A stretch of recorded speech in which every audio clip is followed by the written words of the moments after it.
Robbie Burns and Dylan Thomas and Ernest Shackleton, I thought today we'd read about an interesting woman. Her name was Abigail. Abigail's story is told in the Old Testament in 1 Samuel 25, and this account is from the book 40 Women by Roz Clark, with a few embellishments by me.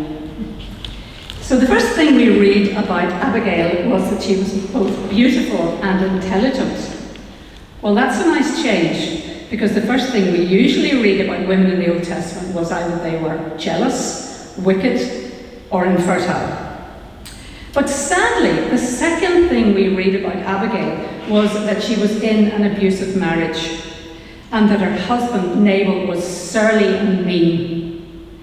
And like so many women in similar situations, Abigail had to turn her intelligence to handling her husband to minimize damage. It wasn't much of a life, but it was Abigail's life, and she lived it as best she could. So, what happened in this story was that David sent a message to Nabal asking him for a favour in return for the help that David had given to Nabal in the past.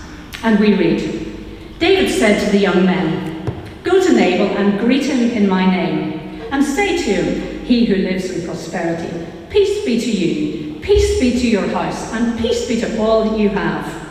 Now I have heard that you have shearers, and your shepherds were with us, but we did not harm them. And let our men come to find favour in your eyes when we come on a feast day. Please give them whatever comes to your hand and to your servant David." But unpleasant, petty Nabal said no. So David's servant went back and told him what Nabal had said. Well, Abigail was listening, and she realised immediately this was a big mistake, because David was well known for violence if he didn't get his own way. And she was right.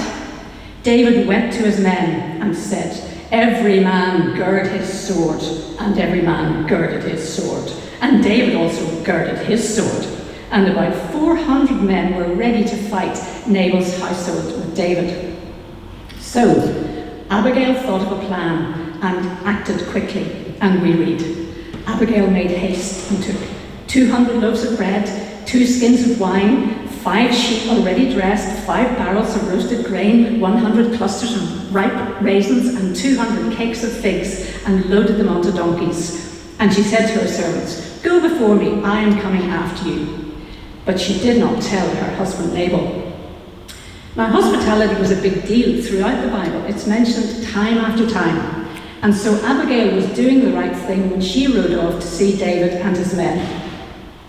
So as soon as she saw David, she got off her donkey and fell at his knees and put her face on the ground in homage and said, "My master, let me take the blame. Let me speak to you. Listen to what I have to say. Don't dwell on what that brute Nabal did. He acts out of the meaning of his name, Nabal, fool.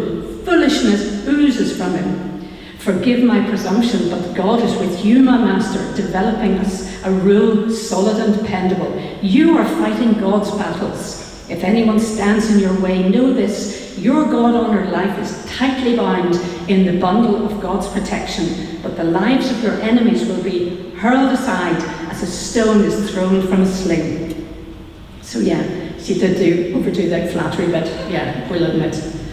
But the point was, she did the right thing because it was the right thing. Even though she knew it could have serious consequences for her going against her husband. Because remember, in those days, women were the property of men, and men could do whatever they liked with them. But the next day brought Abigail a reward that she couldn't even have dreamt of. Nabal got blind drunk, as usual, and when he sobered up, Abigail plucked up the courage to tell him what she had done. And he was so shocked, he had a heart attack, fell off his chair, and died. So, Abigail was out of her abusive marriage. The next good thing that happened to her was that when David heard that Nabal was dead, he said, "Blessed be God, who has stood up for me against Nabal's insult and kept me from an evil act, and let Nabal's evil boomerang back on him."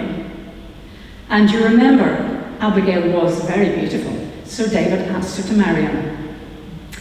Now, being married to David might not have been a bed of roses either. He already had a couple of wives and a massive ego. But Abigail would live the rest of her life in luxury and safety. And I don't doubt that Abigail used her intelligence to manage David as well.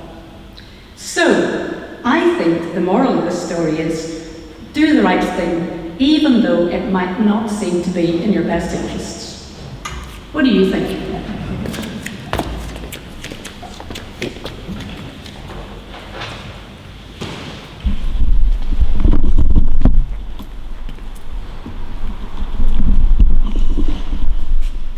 Thank you, Sheena, for that intriguing narrative from the Hebrew Scriptures.